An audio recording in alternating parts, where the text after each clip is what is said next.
Fillojmë duke downloaduar gjuhën programuese Python në kompjuterin ton dhe nëse shkon të python.org, kjo është faqja zyrtare e Python, kliko te Downloads dhe këtu websajti do të detektojë në mënyrë automatike se cilin sistem operativ ju jeni duke përdorur. Unë në rastin tim jam në Mac, me siguri juve do t'ju thot Windows, dhe do të downloadojmë versionin 2.7.8, me që do të ndërtojmë website-in ton mbi platformën Google Engine e ajo e përkrah versionin 2.7.8. Edhe do të mësojmë më vonë se çka është Google App Engine dhe si do ta downloadojmë atë. Atëherë klikon në Download Python këtu edhe kjo do të downloadoj një file ekzekutues. Për Mac është fajli dmg, për Windows me siguri do të keni .exe. Edhe nëse klikoni dhe ja bëni run atij fajli, do të thënë ekzekutoni, përcjellni hapa deri në instalimin e gjuhës Python.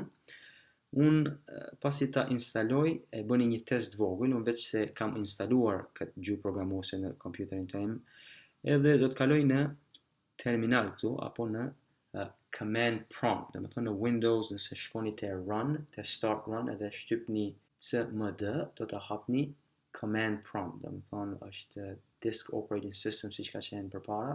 Edhe këtu mund të bëjmë një test vogël, a kemi instaluar Pythonin në rregull, edhe mënyrën se si e bën atë test është vetëm shtyp Python këtu.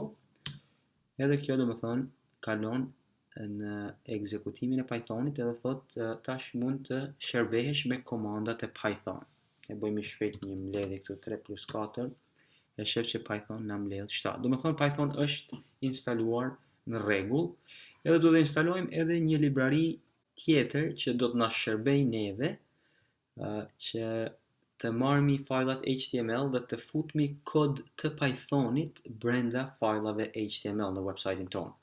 Librarinë që ne do ta instalojmë quhet Jenga. Unë do të shkoj në Google këtu edhe do të shtypi Jenga 2. E shihni këtu faqja parë. Edhe këtu e shihni një shembull. Do të thonë nëse instalojmë librarinë Jenga, kjo do të na mundsoj që neve të futmi kod të Python brenda në HTML. Shef këtu një unordered list. Edhe këtu kemi kod të Pythonit brenda, okay? Edhe libraria që do na mundson atë është Jenga 2. Nëse shkon poshtë këtu, kliko te installation. Edhe këtu mund të downloadoni. Download the most recent tarball from download page. Klikoni aty. Kjo do të ju dërgojë në Python. Është në web faqen Python edhe klikoni në download. Kjo e downloadon tash një folder, cilët ju duhet të bëni extract, do të thonë klikoni 2 herë atë, edhe kjo e bën extract folderin, këtu keni gjitha fajlat. Tash për të ekzekutuar dhe instaluar Jenga, duhet të ekzekutoni këtë file me command, edhe një herë në command line. Setup, do të thonë unë do ta marri këtu, do të kaloj këtu dhe të bëj get info, ju nuk keni nevojë të bëni këtë, por nëse e marru në këtë path, do të thonë e mora path që të navigoj me command këtu te downloads e pastaj te folderi. Unë e hapja të këtu, edhe nëse ja bëj cd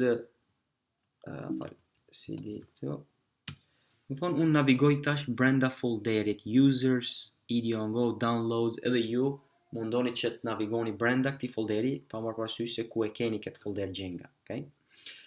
Edhe aty pastaj e bëni një ekzekutim. Në Windows është ekzekutimi shumë i thjeshtë, po edhe në Mac. Shihni këtu vetëm pak sudo, do të thonë është ekzekutimi Python setup.py install. Edhe e shtypni tash, do të thonë jeni brenda folderit Jenga, edhe e shtyp python.setup.py install.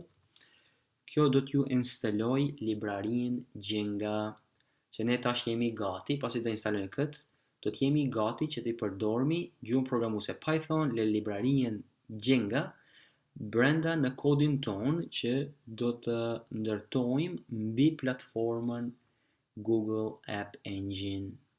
Unë vetë se kam instaluar Jenga, kështu që nuk do të shtypi enter, por juve pasi që të bëni enter, atëhere kjo do të bëj disa komanda që të instaloj Jenga në sistemin tuaj. Atëherë në videon e vijim do të flasmi për Google App Engine.